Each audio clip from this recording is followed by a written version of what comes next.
The sea was unnaturally calm. A silver moon hung over the endless ocean, its light stretching across the waves like a path leading into darkness. The crew stood in uneasy silence, listening to the wind whistle through the masts. No one spoke. For weeks, stories of a mysterious creature had haunted every harbour in the world. Ships had vanished without warning.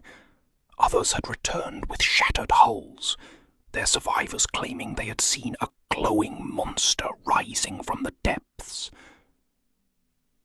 Professor Pierre Aronnax did not believe in monsters. A renowned marine biologist, he trusted science more than legends. Every strange phenomenon had an explanation, and every mystery could be solved with patience and reason.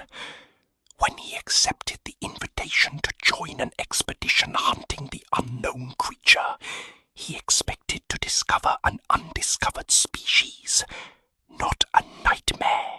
Beside him stood his loyal assistant, Conseil, calm as always, carefully recording every observation. Nearby, the fearless Canadian harpooner Ned Land watched the dark horizon with the confidence of a man who had spent his life battling the sea. Whatever was hiding beneath the waves, he intended to face it. Hours passed. Nothing. Then a sailor shouted. A brilliant blue light appeared beneath the surface. It moved with impossible speed, circling the ship like a predator studying its prey. The glow grew brighter, racing through the water until it became a blazing streak of light. "Brace yourselves!" The impact came like thunder. Wood splintered. Sailors were thrown across the deck. The ship groaned as if it were being torn apart by an invisible giant. Then came silence. Aronnax awoke expecting to drown. Instead, he found himself lying on a smooth metal surface floating above the sea. He struggled to his feet. Conseil and Ned Land had survived as well. Around them stretched an enormous metallic structure unlike anything they had ever imagined. It was neither an island nor the wreckage of a ship. It was a machine. Without warning, a hidden hatch slowly opened. Several men emerged, dressed in dark uniforms.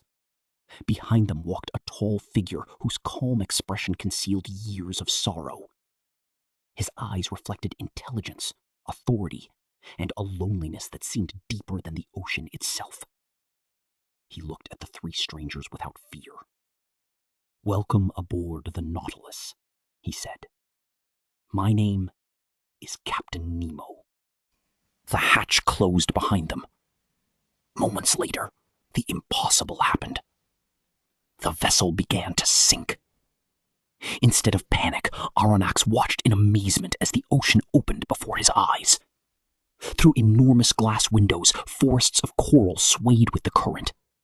Thousands of glowing fish drifted through the darkness like stars in another sky.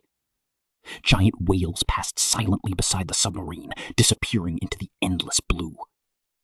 The deeper they traveled, the more extraordinary the world became. Ancient shipwrecks rested undisturbed beneath centuries of sand. Forgotten treasures glittered beneath the waves.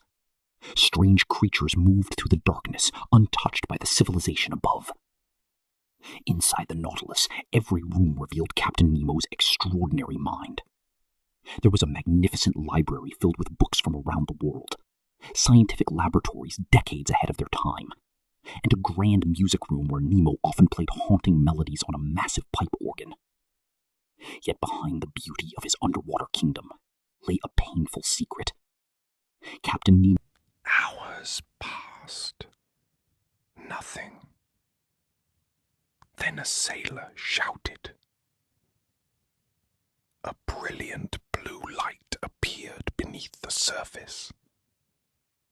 It moved with impossible speed, circling the ship like a predator studying its prey. The glow grew brighter, racing through the water until it became a blazing streak of light. "Brace yourselves," had abandoned the world above. He believed humanity had chosen greed over justice, war over peace, and power over compassion. The sea had become his refuge, the Nautilus his nation, and the endless ocean his final home. But the ocean was as dangerous as it was beautiful. One terrifying night, warning bells echoed through the submarine. Something enormous struck the hull. Then another impact. Suddenly, gigantic tentacles wrapped around the Nautilus, crushing steel with unimaginable strength. A colossal squid had emerged from the darkness. The battle was desperate.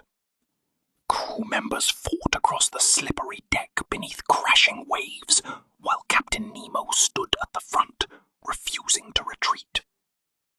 Steel flashed beneath the moonlight as the creature roared from the depths. By dawn, the monster was defeated. Victory, however, came at a terrible cost. For the first time, Aronnax saw grief behind Nemo's fearless face. The journey continued, but every mile carried them closer to an uncertain fate.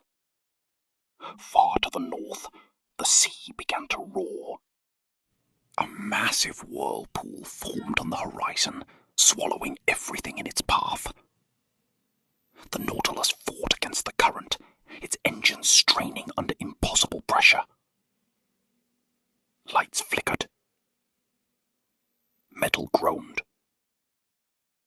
Water burst through the corridors.